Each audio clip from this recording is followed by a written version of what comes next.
I think we got up to big data. That's where we left off at.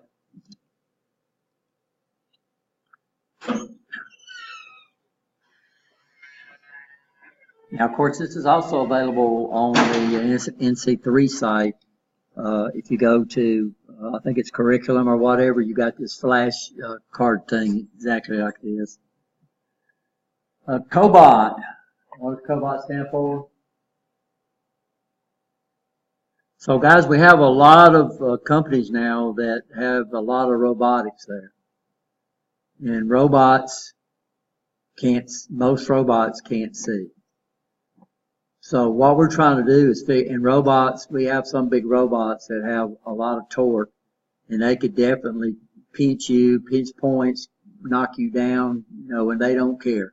So what we're trying to do is we add some safety features to the actual work cell. We call a work cell is a term we use.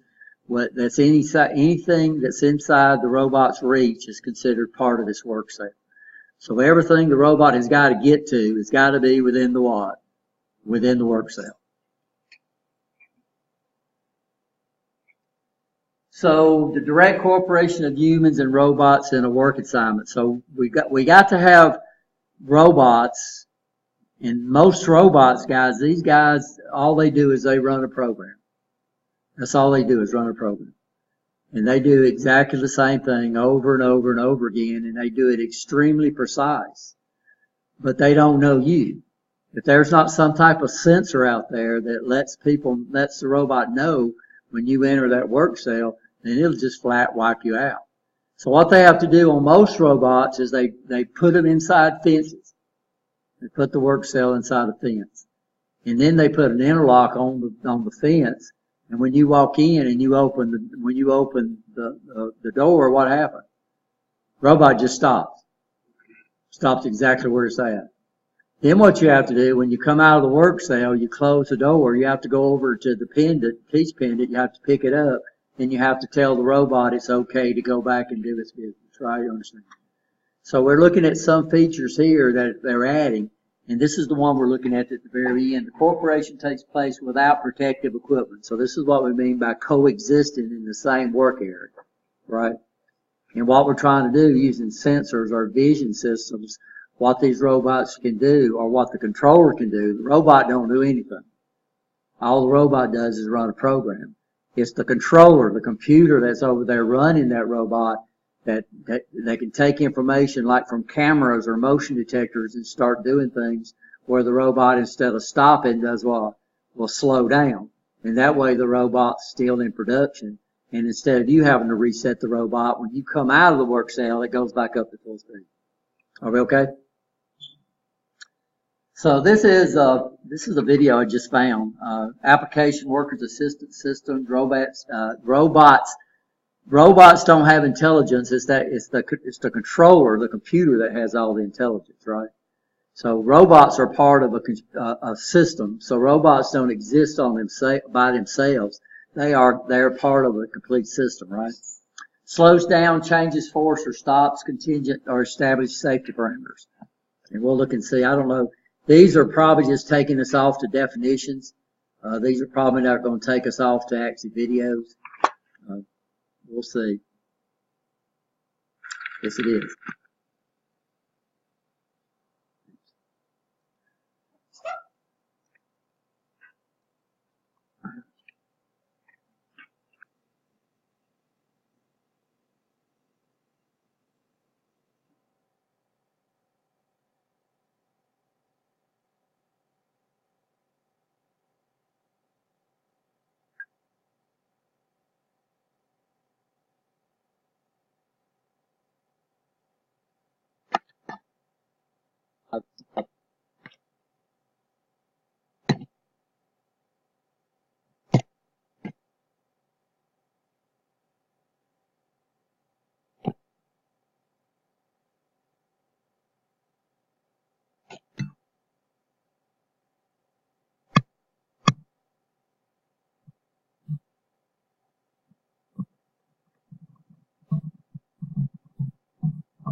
This is really robots.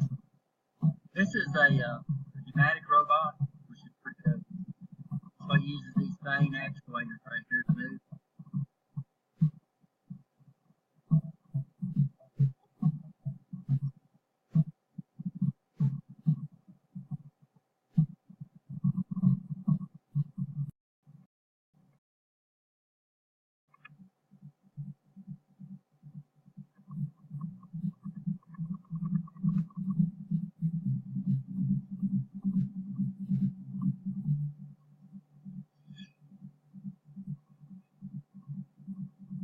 This is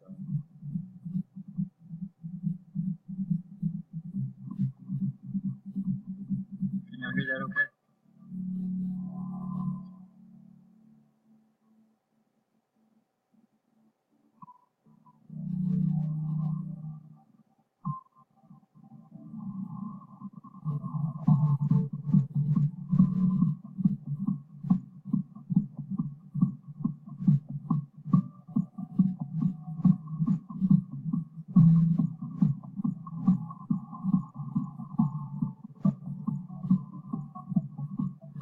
Here it looks like the guy's doing most of the work on it.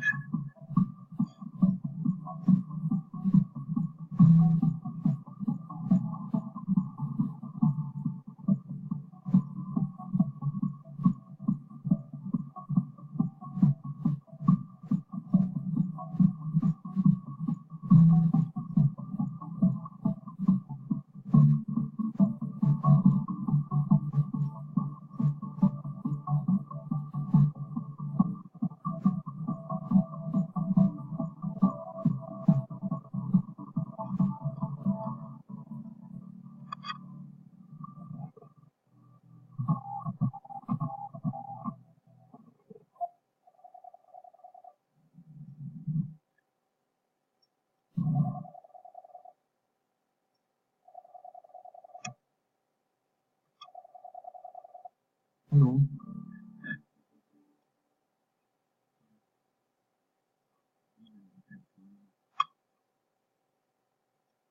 This is the one that I pulled up. And it would give you a better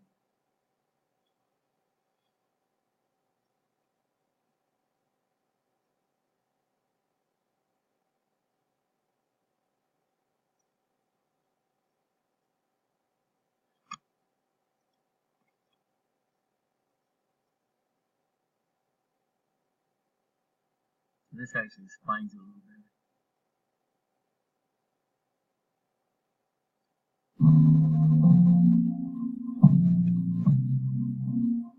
But industrial robots are nearly everywhere in automated manufacturing today. They are used in a broad range of applications, from welding of car bodies in the automotive industry to the packaging of chocolate in the consumer goods industry. The biggest robots move very fast, and therefore put the danger of the person the big piece, what is the area of only separated by tension. However, automation invested in defense, able to the economic cost. This is the possibility of continuing that the execution of student responses and problem solving business. But also guarded by protected point, that intentions in favor always provide to be the start. Individuals put the danger shut down, the production system is also shut. To review automatic production, the worker must ensure that no one is under the control, must have knowledge of the control system. This type of techno-assisted supervision prevents any interaction between humans and robots. The integrated safety system is closely monitoring the standard of the production, the physical mistake, and the velocity of the connected event. Indeed, it quickly contains new and synergistic robot applications. With the function NPI of connected business system, the conventional limit is used to restrict the working range of the production, which is replaced by the software function.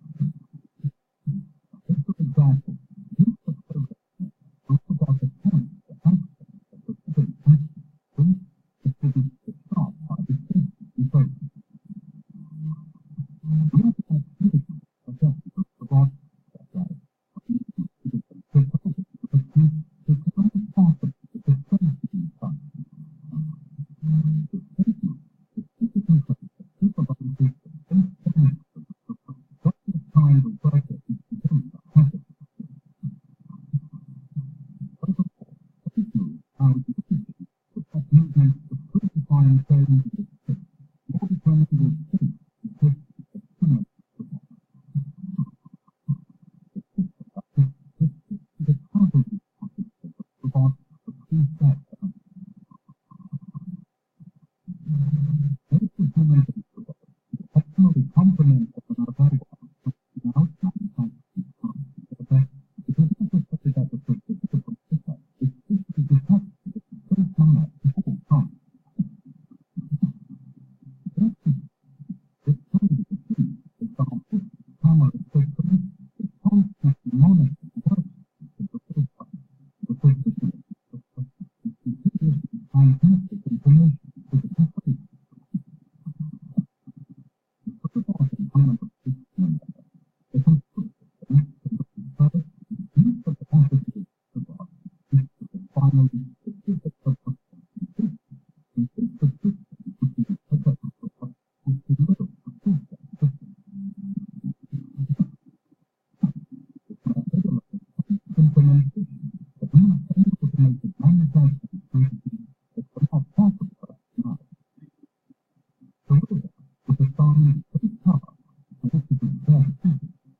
This is some advantages of humans and robot interaction.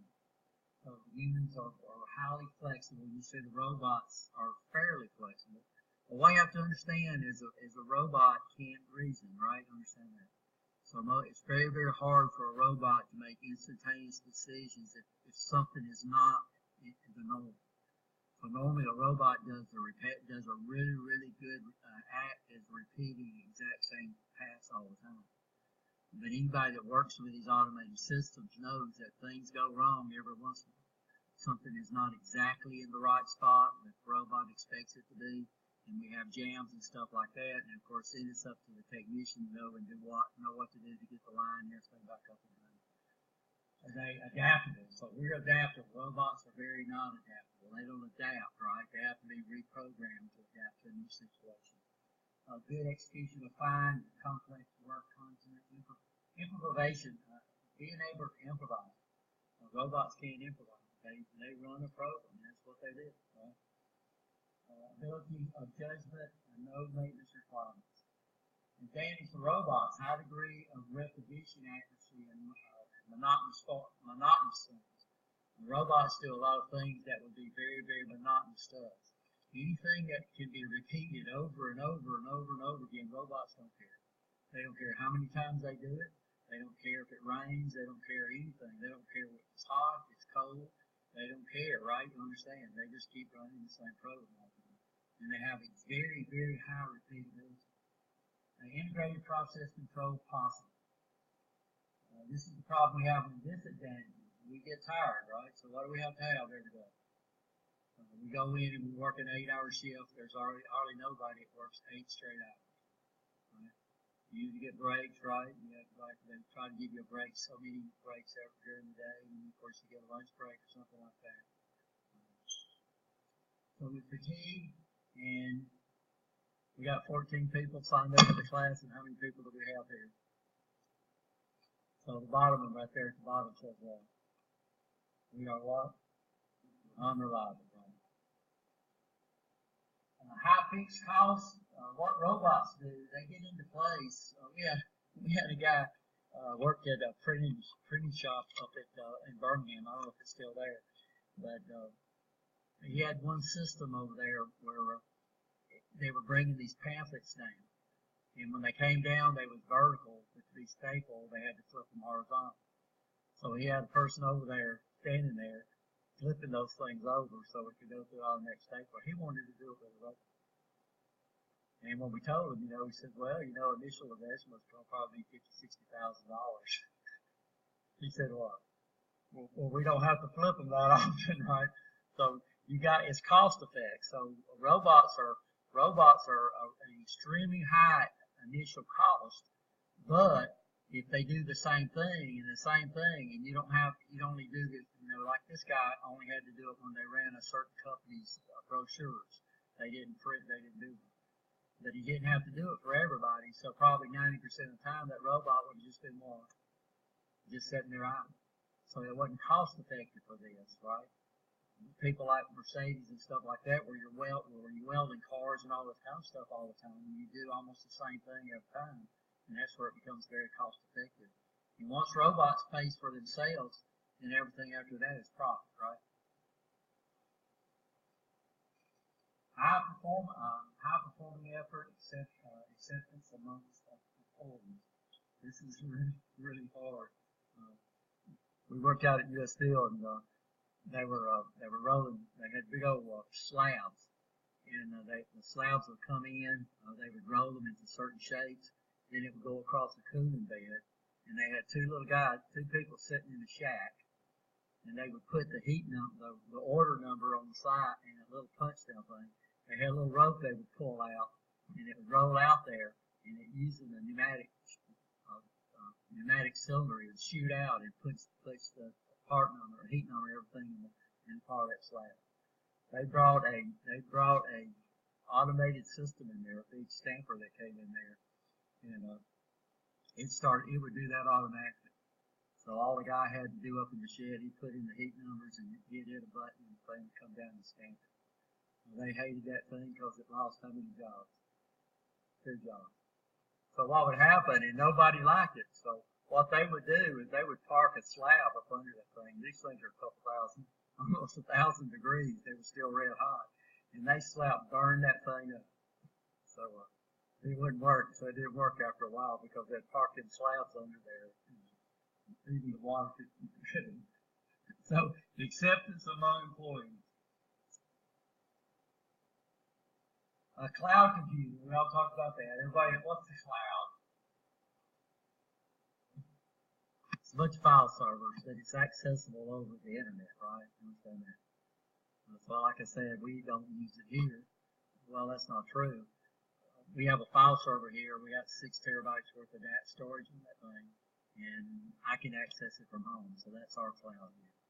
And it's real nice about having that because once you put things up on these mass storage servers, what can you do? You can share them real easy, right? Or you can do what? You can access them from different devices. So you don't have to have these little thumb drives and stuff anymore that you pass stuff around. A lot of your internet service providers, like iPhones, if you got an iPhone, I've forgotten how many gigabytes free that they give. They call it free. You're still paying your phone bill.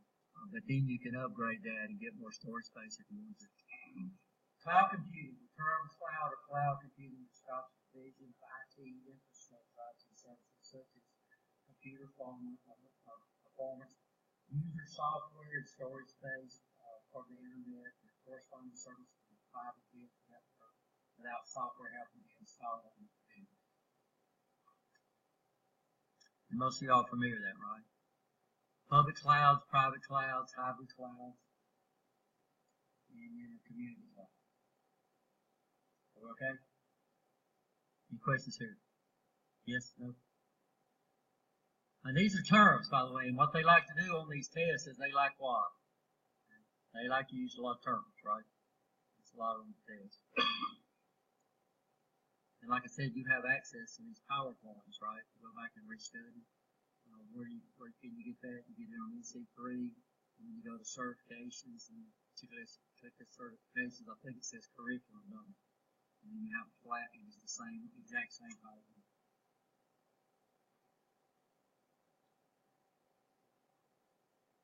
Condition monitoring. Using sensor data monitoring the current state of equipment that is an important element in predictive maintenance and smart maintenance. So now a lot of times we used to have maintenance schedules.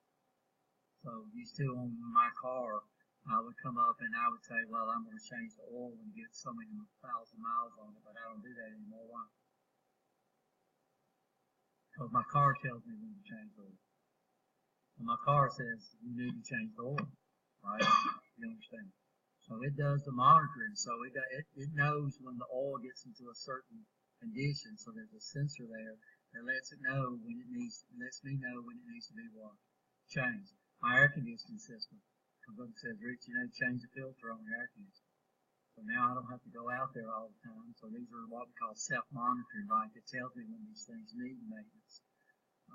Basically helps a lot with preventive maintenance. So we used to go out and do preventive maintenance all the time.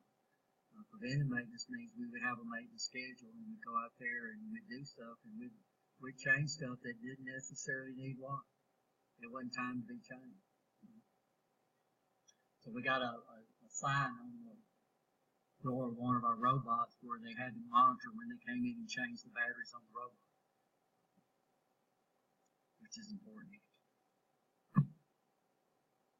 Condition monitoring, thermal analysis, vibration analysis. So we got on disk drives now, hard drives that come on. We call it SMART, the self-monitoring and reporting technology.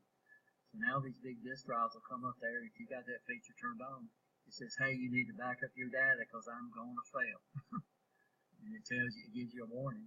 Used to, the hard drive would fail on our computers and we just lost everything on it if we didn't do backups. We had that happen one time. A guy come in here had his hard drive that crashed and wanted to know if we could get data off of it. And there was no way because the read-write heads came in contact with the disk and just tore the thing up. And he never run backups. And he said, well, that's my business on there. He says, I'll have to go out of business because I don't know who owes me money and how much money I owe. So if you got computers are going to fail. If you got important information on a computer, you better keep backups of it, guys.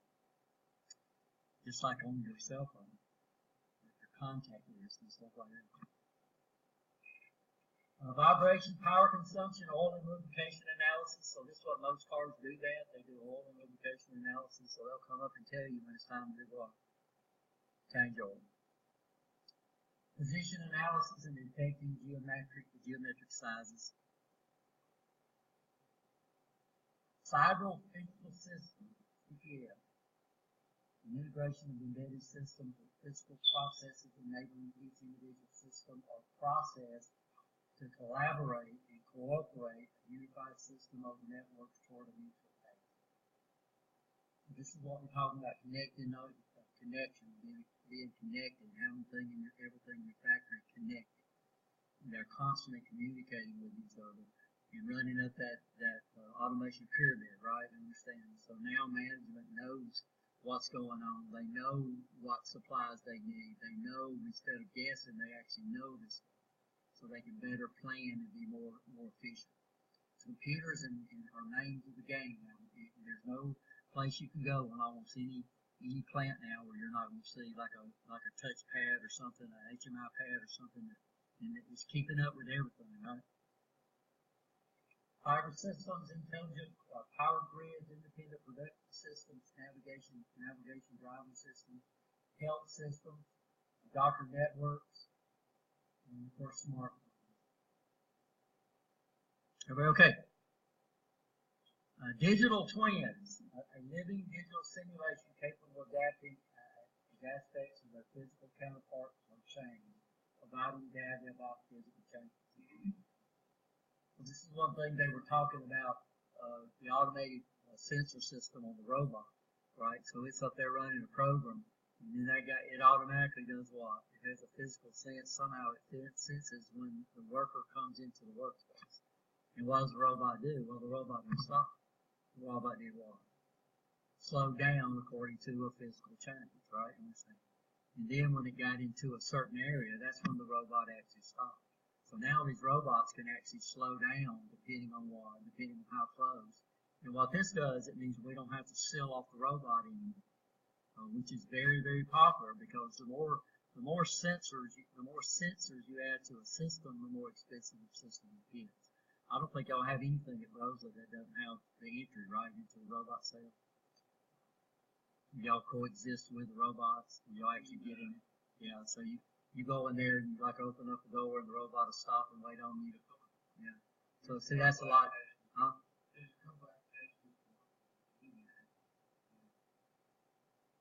Yeah, like I said, it's very, very expensive. Yeah, it's safety first, right? And plus, what you're going to do, what the employer is going to do, or the company's going to do, is going to be whichever one's the most cost effective, right?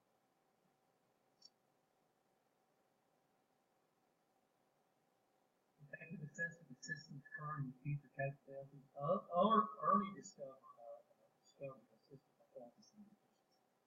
Optimization of operations. So Curtin was talking about, we went for a visit at Rosa the other day. They're trying to donate us some equipment, and one of their cells was not running, and all these people were around it. And we thought they was having problems, but actually they figured out something that was going to make the system more efficient, so they couldn't pass bad parts down the line. And this is something a company is always doing, trying to make their self more efficient. So if you've got companies that's not doing that, those are the companies that are not going to last very long, right? Because another company's going to come in there, they're going to do the same thing, and they're going to do it more efficient. So either they're going to sell it for less money, the same part for less money, or they're going to make more money on what they sell. And usually they sell for less money is basically an optimization. Optimizing and operability, manufacturability, inspectionability, sustainability of models. Continuous refinement of design and models through data capture and processing. Now the name of the game is data. They want data. They want data on everything. They want to process that data and figure out how to make their process more efficient as they can possibly make it. Digital shadow, similar to digital twins, digital data is a footprint of data created as a result of change. Such information can be used to refine the production. You don't say it has to be used, it says it could be used. And a lot of things are going to that where you can try things out and very little cost, right? You understand that? Enterprise Resource Planning, ERP, is integrated management for core business processes, often in real time and mediated by software technology. These business activities can include production planning, purchasing, production planning, manufacturing. Production planning is product planning. Product planning, purchasing, production planning, manufacturing, or service delivery. Everybody okay here? We got to read this as good as I could. I'm sorry we have to go through this. This is required. Typical function areas: procurement, logistics, and dispatch. Market requirement areas: human resources, finance and accounting, development and design, parts list, and document management. What's logistics?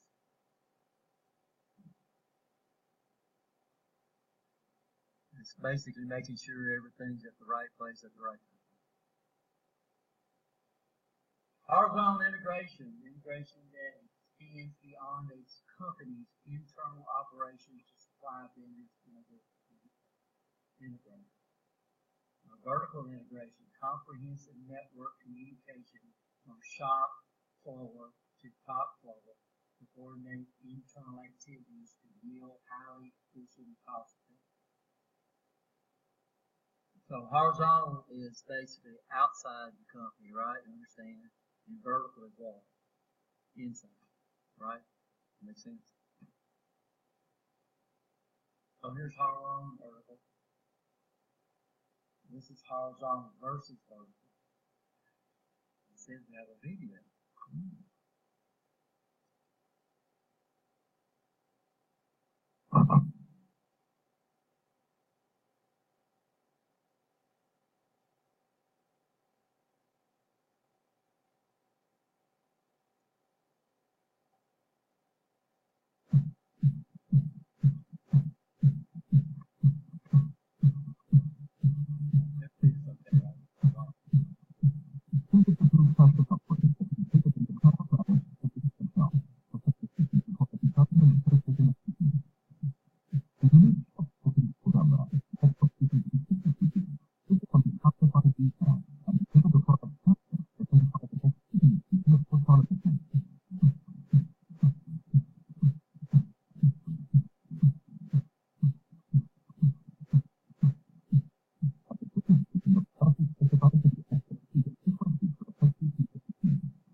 Did y'all understand all those abbreviations?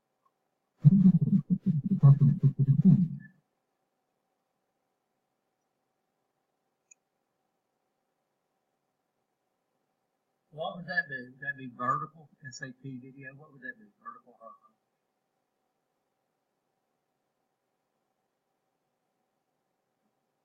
Sound like vertical to me because it's all in house, right? Horizontal would be like when you're selling stuff to you, you're getting from something from it. Vertical and horizontal integration concepts solutions, adapting networking systems, coordinate activities and resources, logistics and dispatch of parts and resources, low inventory, high delivery reliability, cost control, and high utilization of robots. We talked about what we're doing now, what they're calling just-in-time manufacturing, right? And basically that means companies don't carry big inventories anymore. They bring them in, right? They get parts in from other companies, or tier ones get them in right before they need them. They take them right out of the truck. Out of the truck, they go right into the water, into the assembly area.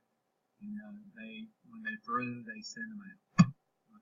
They don't run big stocks anymore where they make thousands of parts and just put them somewhere until they're sold. Basically now they're basically sold now before they make them.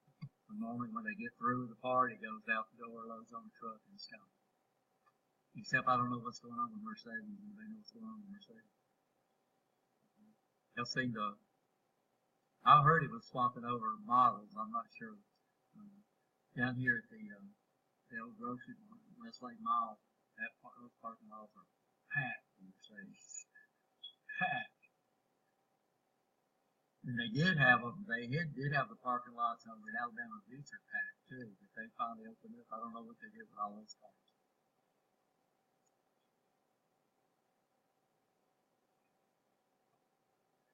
Internet of Things. Internet allowing the data to be seen and received control. So now we might have Rosa here that's located down here. I use Rosa a lot because we got 3 people in the class. And so we got Rosa right here, located right there in the bank. How many plants does Rosa have? And I guarantee you, corporate headquarters knows exactly what's going on in every plant. They know exactly, because it's all communicated through this global network called the world, the internet. They might have cameras up there watching them. Okay. So, Internet of Things. So it's just basically internet. It's just another term for it. Machine to machine provides an automated data exchange between machines. To this end, the machines must be networked with each other and be able to exchange. So we connect all our machines together. You look back at the Amoco line there, and you see it's got a purple cable that basically connects all the PLCs. It's not being used right now, but it could be. So now just about every part of the manufacturing process is connected together. So that means the modules or the parts feeding this one knows what's going on with the next one. So we don't have very many bottle jams anymore because everything knows what's going on throughout the plant.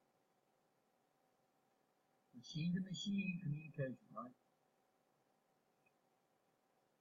Basic structure of communication, data endpoints, DEP, microcomputer systems integrated and embedded in machines would help communication network. Communication networks, DEP exchanges information, data integration points. Data integration points usually one point that may or may not participate in data system. So networking, we usually don't use these terms and the other things that talk about, but this is what we found out a long time ago that the industry, like Festo, might use different terms than what I know. Okay. Manufacturing execution system. These are a lot of definitions, guys. A control system for managing and monitoring work in progress on factory floors that has the ability to keep track of all manufacturing information in real time, receiving up to the minute data from robots, machine monitoring, and reporting. Machine execution system. Okay? MES, it's the same thing. MES combines the planning levels of the company with execution levels in the multi-level system or the automation superior, while facilitating business controlling. In this way, it ensures continuous optimization of throughput and value creation. Is it okay if I read these, or y'all read them? Huh? I can't think. You want to take a break? Take a break. Okay. You want to take a break? Are you okay? Huh? We're okay? Take a break? Okay, 2 minutes. OPC unified architecture. Standard communication between machines does translate to different equipment manufacturers in machine language in a format that is understood. This communication process is bi-directional, enabling the ability to have conversations, very important in protocol barriers. This is a unified language that these machines can communicate in, or I don't know if you should say unified, probably a industry standard. RFID, I always say that backwards. Small device that uses radio waves to read and capture information stored on a tag and apply it to an item. We have 2 types of RFID tags. We have some that are self-powered, which means they have batteries in them. A lot of them basically use induction, so what they'll do is the radio wave will actually induce enough power into the antenna to cause the circuits in there to come alive. So that's used a lot. You'll run into RFID a lot in stores now. Where they got the big thing on there, and when you try to walk out the door, it picks you up, right? Understand? And that's all that is. That's an RFID tag or simulation. Center. Supervisory council and data control and data acquisition status. So this is one of our levels in our automation pyramid. The software system that centrally supervises and visualizes the control and planning of automation tasks. For this reason, static link is control and the control link. PLC, CNC, PLC symbol, CNC, computer numerical control, and control. Location in the middle of the automation pyramid and is used to improve an automation maintenance function through condition monitoring. Works on OPC, USA, RFID, machine, which allows communication with the Internet of Things and other high-level automation tools. Most of your companies now, not only do they have local networking, but also they connect to the Internet, because now we have companies that are located all over the world, even in our area, right? Smart factory. The smart factory or intelligent factory is considered one of the most important future visions of Industry 4.0. The aim is to link all resources in mechanical manufacturing, assembly, and other production areas to cyber-physical systems via an M2 machine-to-machine communication in order to make the Internet of Things accessible and sequentially to increase the economic activity. I hope they secure these things. How many people can get on the Internet? And they're constantly trying to get in there. Emerging from market change, replacing classic batch production. And this is what we was talking about the other day. You know, used to when they ran cars, they ran them in batches because they had to redo things if they did the other batch. But now they can each car can be individual. They can paint them different colors. They can paint them red, green, blue, one after the other, right? So they can add options in the line, everything. So now they don't have to do that. Decreases time to market. Rapid prototyping requires manufacturing facilities to update processes to include smart devices. Total sum of automation improvement. So this is the smart factory. So it's like that top to bottom of the automation pyramid. Smart maintenance using data produce via condition monitoring such as city performance, heat, and vibration. Once limits have been exceeded, exceed a predefined range, automated tasks can be executed proactively, such as ordering parts and scheduling maintenance work. So what we're talking about is machines telling you when you need to maintain them. So instead of doing preventive maintenance, you go out and the machine tells you when you need to come out and do that. Take care of it. So we used to have preventive maintenance schedule. When it said do this, we walked. We did that, whether it needed it or not.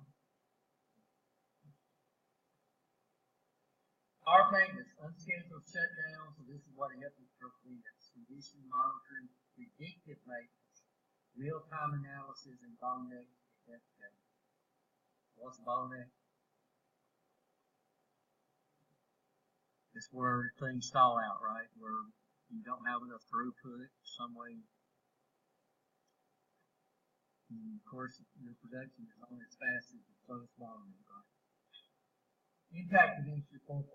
Scale of change is likely to be enormous. Fundamental impact on society as the first three industrial revolutions proved. Magnitude is yet to be determined. Intelligent machines with self-awareness.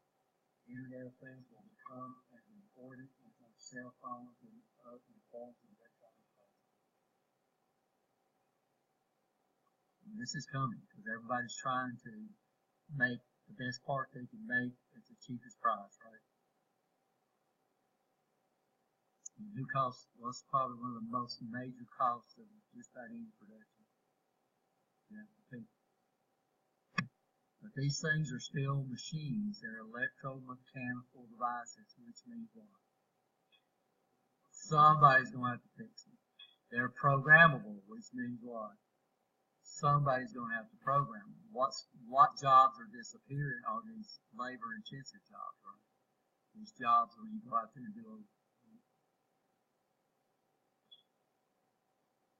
interesting facts. In September 2015, the World Economic Forum published a study titled Heat Shift Technology, Tipping Points, and Social Tale and something. How do you say it? Impact. Huh? Society? Impact. International experts, 800 of top managers were asked how likely they believe it was certain major shifts will occur by 2025.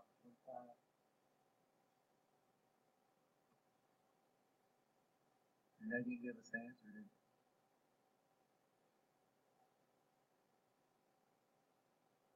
So they didn't tell us how many answered, how many thought it would be right. So knowledge, big data, Internet of Things, smart factories, RFID, automation pyramid, right? What is the automation pyramid? How many levels are identified? What type of task or activity occurs in each level? What are the names of some of these systems? Congratulations. Your team is the first fast food restaurant designed using the concept of institutional. Customers will place their order in your new restaurant by using a kiosk. My granddaughter likes to watch. She likes to Sam and Cat, like that. You got kids, and they got a restaurant that's automated up there. So the waiters and everything are robots. And they got big tubes at the top. And you order something, they can pop it out of the tube. Create a flow chart that outlines how you will receive orders from the kiosk, process the orders, and complete the orders in the most efficient, effective manner using each support order concept. Now, to try this, use a flow chart and create and move the steps of flow chart into proper level for automation. Choose a spokesperson from your team to present your innovative work to the rest of the class. And thank you for your presentation. I don't think y'all will do that. So any questions on this? What's the plan for the weekend?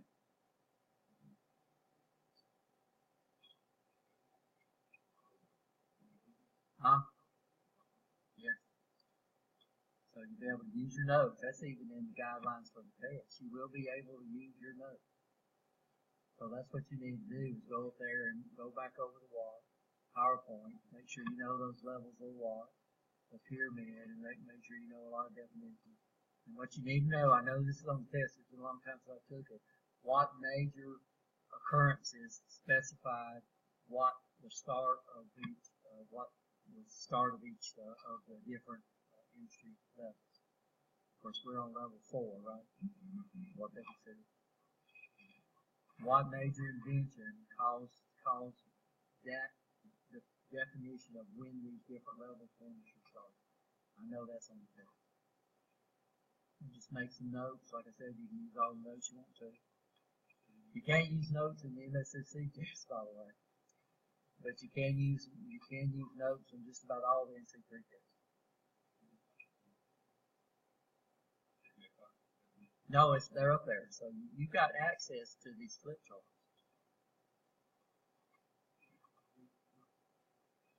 I'm not going to hand them out.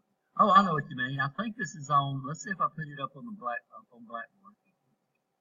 Yeah, I think there is a. In fact, I think it's available to you.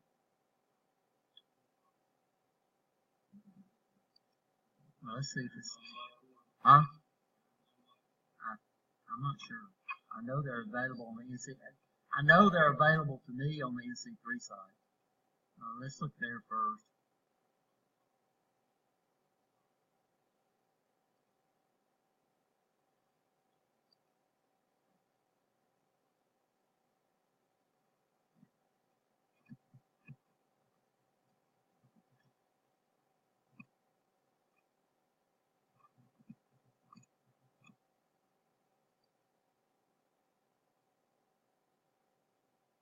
So where'd y'all go to? Certifications, right? 1, 2, 4, 4.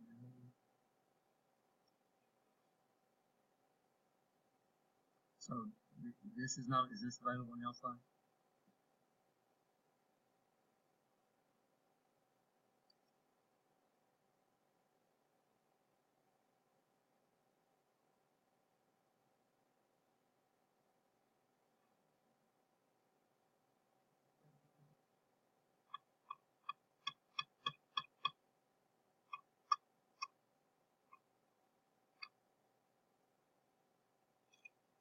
Some of y'all didn't get on road, by the way. I need to make sure. So I'll put them on Blackboard for people that's not here.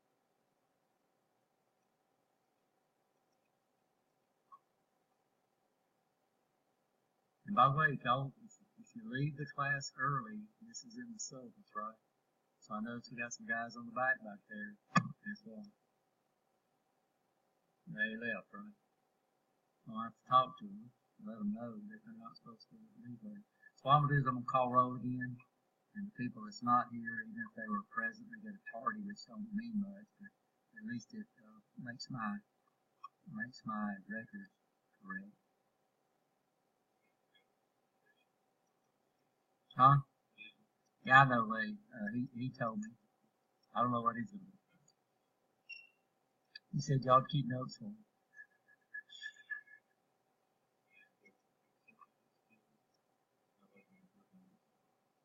Well, yes, he can make it up because I'm recording.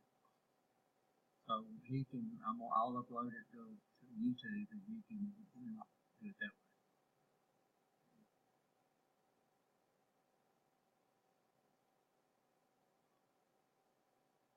I'll print this off for you, for y'all. Right, but we'll still come in here, right? But we'll try to get y'all through 2. So the 2 easiest ones is safety and production. So those are the 2. When you get into the other ones, there's a lot of blueprint stuff in there. Even though you took our blueprint reading class, there's a